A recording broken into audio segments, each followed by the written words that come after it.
Questions were burning, experts were learning, tables were turning, and seers went blind. No life, not an empty promise. We won't falter ever again, ever again.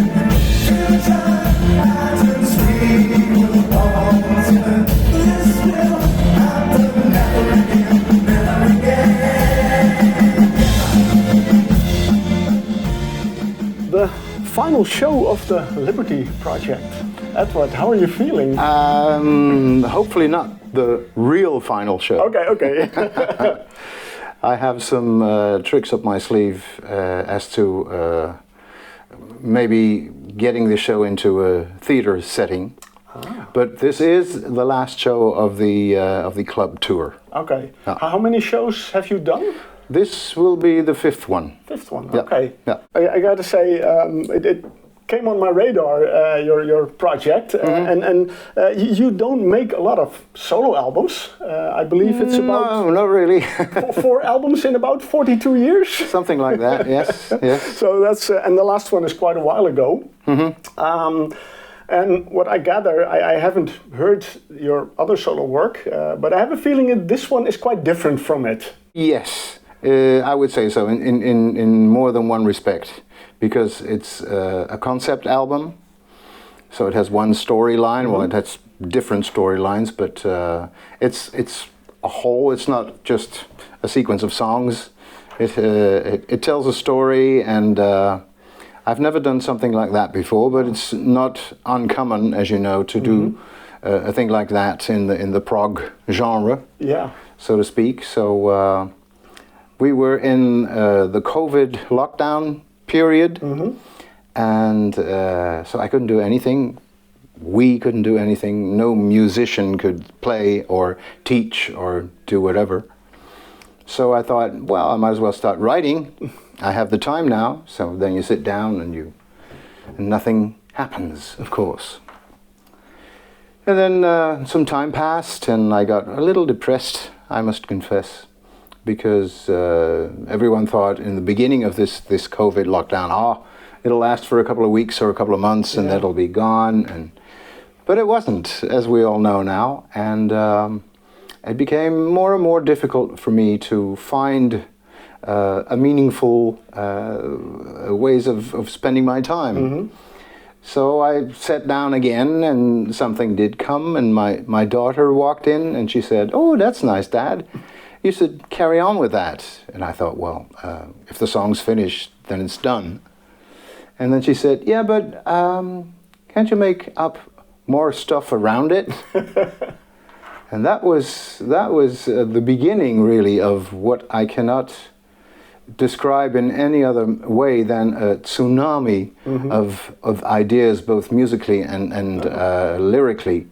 I had literally every day a piece of a melody that I would record on my phone, and I would wake up with a song text line in my head and write it down in the middle of the night, getting out of bed, and it was really every day for months and months. And then all of a sudden I had 17 songs, and I demoed the songs. Living in captivity is tearing me apart. Fear has got the best of me and settled in my heart. Darkness tends to linger still, even after dawn. Such a grim imprelity when all. And then Mark Bogert came along. He called me up and he said, "I heard you're working on demos."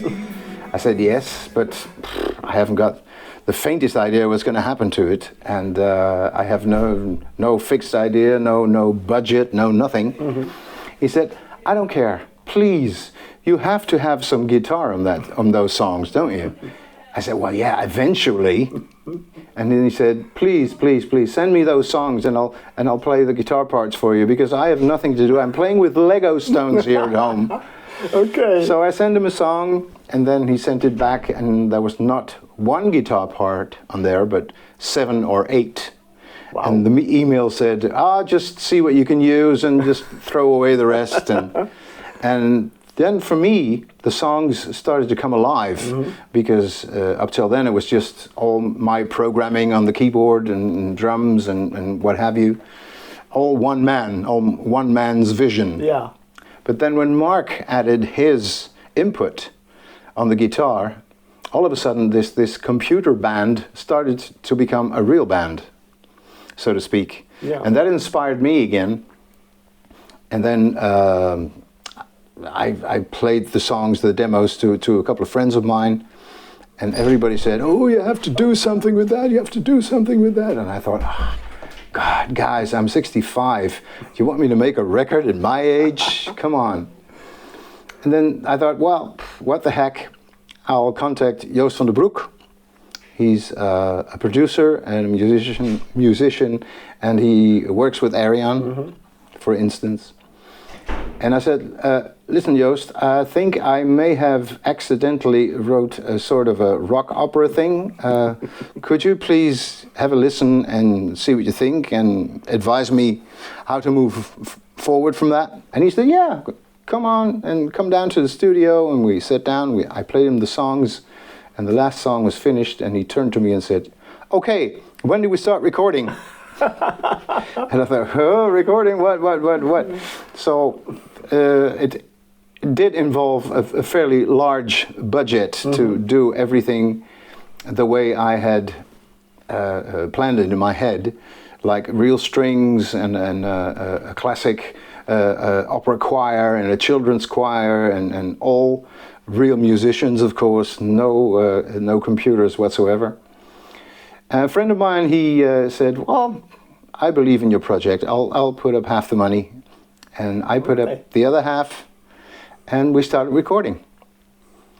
And those were wondrous days, echt magical days, really. We started with the drums, with Koen Herst, and we took it on from there, and it started building and strings and brass and what have you.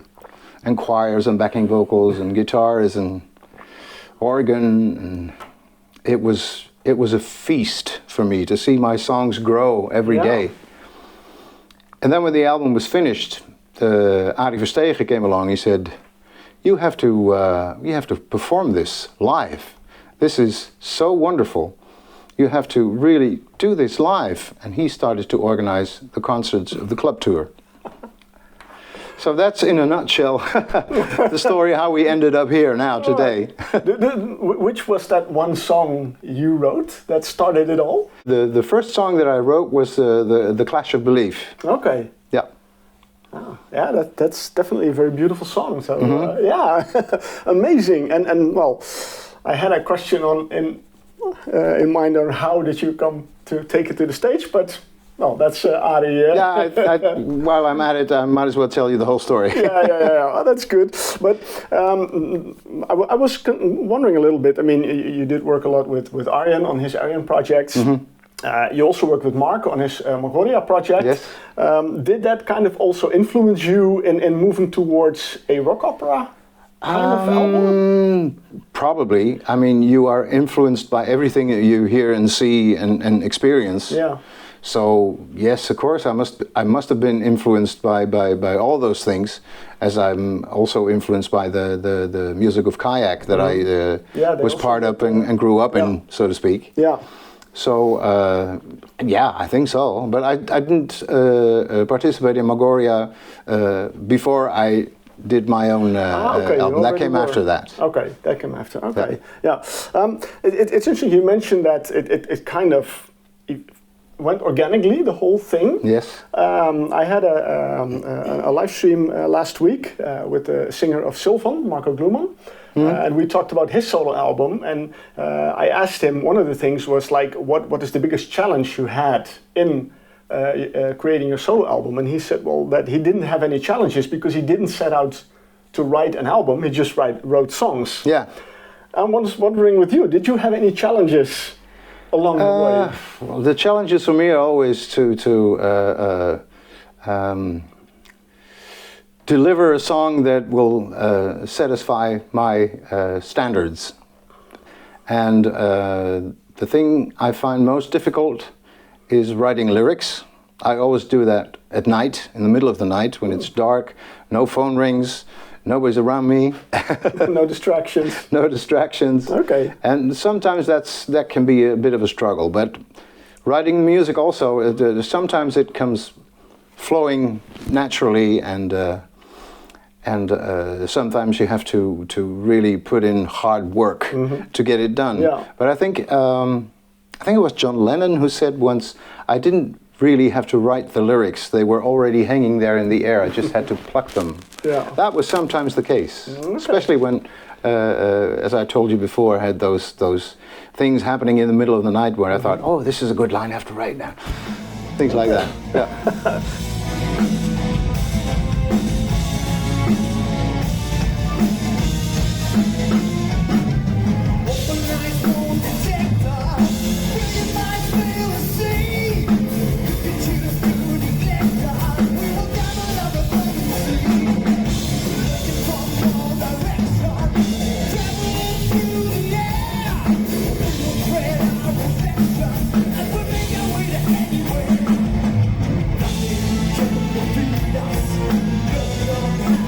The album was released about a year ago. When you look back at the whole process, how do you look back on it? What are you most proud of? Oh, what am I most proud of? I'm proud of that the album exists, and that we saw it through, that we made it happen, and that we can get it on stage now is like a dream in a dream come true. Okay, that's a nice one. Yeah. I can imagine. I mean, if it's such a personal project, and especially the way it started, and I can imagine that when it's finished, and then it is what your vision was. Yeah, that's something no one can take away from you. No, and everybody did such a great job. Everybody that participated in the album really put in their love into my songs, and.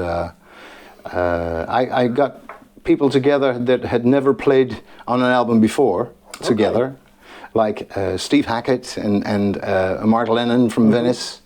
Of course, they know of each other's existence, but they had never participated in one project. So I was the binding factor, so to speak. That was wonderful to experience, and everybody was so loving and enthusiastic, and I was really moved by my fellow musicians. You have some real interesting guests. Absolutely. There were a few names that I thought, okay, I would have expected that. I mean, Arjen being on the album. Yes. I gotta say, the song where he plays, we were listening in the car, and I said, this is Arjen. Yeah. You hear it. He has this sound of it. Damien, of course, Cindy. That's the kind of things I expected. Steve Hackett was a real surprise. How did you get Steve Hackett to play on the album? Well, Steve Hackett and I met in, what was it, 79, when he was recording with his band in the Wisseloord studios, and I was recording with Kayak there, and then we met, and I went to see a couple of his shows, and I befriended his keyboard player at the time, Nick Magnus, and so we knew each other. But that was a long time ago, of course. Yeah. And then Arie Verstegen, who I mentioned before, he said, why don't you make me a list, excuse me, of people who you would like to participate on your album, and don't aim too low. Okay. And I said, okay, I'll do that. And Steve Hackett was one of those people. And he said, well, I'm in the circumstance that I can contact those people without managements and stuff. I can just phone them up and say, hey, would you like to participate in this? And he did. And Steve said, yeah, sure, nice. Okay. And that's how it came about. It's nice. Arie is well connected, but of course, you know, you're in booking tours and in the Boerderij for so long, you get to know a lot of people. I mean, I believe Steve Hackett did 3 sold-out shows here. In July. Yeah. So, I was there for one of them. We met and we had a nice get-together. Yeah. You also had Harry Saxioni on the album. Yes. Yeah, in Netherlands. He's very well known. Yes, he's a great guitar player, fingerstyle guitar player. And we met doing a show called The Stones versus the Beatles Battle in the theaters here in Holland. And we became friends instantly. It was, sometimes you meet someone and there's an instant click, and it's friends for life forever. Harry was one of those guys, and he was one of the first colleagues also that I played some stuff of my demos to, and he said, "This is so darn good. You have to follow up on this." So he gave me a push. Yeah, nice. There were a couple of singers that I was not very familiar with. You mentioned Mark Lemmon from Venice. I was looking for, I couldn't find where he was from. I'm not that familiar with Venice, but well, John Kuipers, John J.C. Kuipers. But there was one voice that really stood out for me on the album, and I really loved that song very much. I think you know which one. Yes, Money. Yes, cool. Marcel Jonker. Yes. I looked him up. I thought he was a voice actor. I mean, he is still a voice actor. Still a voice actor. You also do a lot in voice acting. Yes, that's where I know him from. Okay, but I looked up. I couldn't see anything. He was a singer. So Yeah. He does musicals and stuff. He did Phantom of the Opera, for instance. Yeah, he's a real theatrical voice. Yes. And that song, that voice really stood out for me. And he's a wonderful guy. And Mark Onfley, who sings "Patience Have Patience." Yeah. He's also from the dubbing scene, but he's a classical tenor. Okay. Yeah. That's also a very nice song. You mentioned the choirs. That was something that really stood out for me because, you know, it's not one choir, it's two. It's the classical choir is one thing. And you have a children's choir. And we have a children's choir, and then we have backing vocals. Okay. So we have 3 setups. 3 setups, wow. Yeah. Very, very, very impressive. But how do you I mean, I'm not a musician, so how do you write for that or compose for that? Well, that sort of presented itself really because of the song that it was becoming. I had a number of themes that I wanted to include in the project. Once I thought of the connecting story, then the songs started to write themselves because I need a song for this, I need a song for that, I need a song for such. Need a song for the soldiers, for the bankers, for the journalists, and also for a thing called religion, which is a very important part of everybody's life. Whether you believe or not believe, it's still a big issue. Yeah. And of course, it's not our world that I'm portraying. It's a fictive world that started to come in existence after a second Big Bang. But still, it has a number of similarities with our world. And so I thought I have to set the believers and the non-believers side by side without giving a preference, without saying they are right or they are right. So I thought it has to be equal but different. And then I thought a choir. Yeah, okay. That's the story. A nice way, yeah. Yeah, it works really well in that song. I think so too, thank you. I musically, I noticed so many different influences. That's why I can imagine you said a rock opera thingy. Because it's not a rock opera per se, but there are so many more elements involved. I mean, there are some really heavier, almost metal elements in it. You have some I would almost say poppy elements in it. There was one song I almost started to sing a line long. I'm not going to do it here because I'm not a really good singer, but I was curious if that's intentional or that's pure coincidence. The Breakup. I hear a little bit of Grease in it. You do? Yes, hopelessly devoted to you. Well, I was listening. I was in the car. The song came up, and I started to sing that line, "Hopelessly devoted to you." Okay. It's not. It doesn't fit entirely, but. The Breakup is a blues song. Okay. If anything else, because I wanted to give each song its own face. in the soloists that perform the song, but also in the musical atmosphere that the songs were in. So I had to have a blues song, I thought, and that was it. Yeah. Okay. Oh, interesting. I didn't pick it as a blues song. So Oh, it I'm is. going to listen to it again, see if I can pick it out.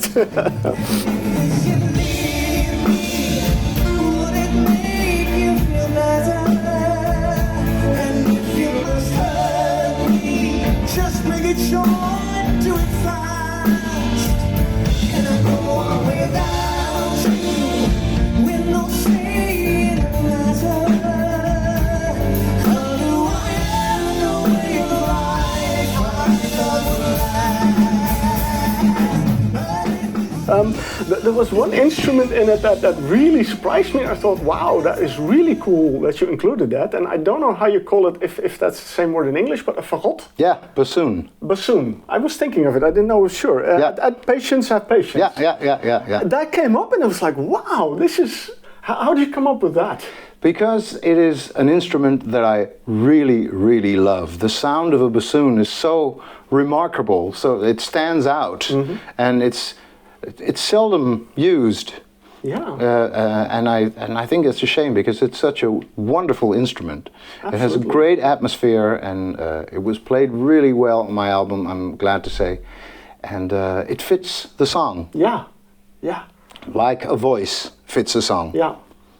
Yeah, that came up and I was really like, wow, this is really beautiful. So yeah, a very nice touch to it. I mean, Thank you. there's a lot to enjoy. I mean, I've been playing the album over the past days. I don't know how many times I played it, and I still love it very much. I mean, we played it on the drive here, and yeah, it was really great. So I'm really happy that that you made this album. Me you too. mentioned that you have some plans with it, because I was a bit curious. I mean, now that you've done this, I mean, you just mentioned, you're 65. Why should I make a record? You did it. It's really amazing. Does that kind of give you maybe inspiration or motivation to say maybe we do one more?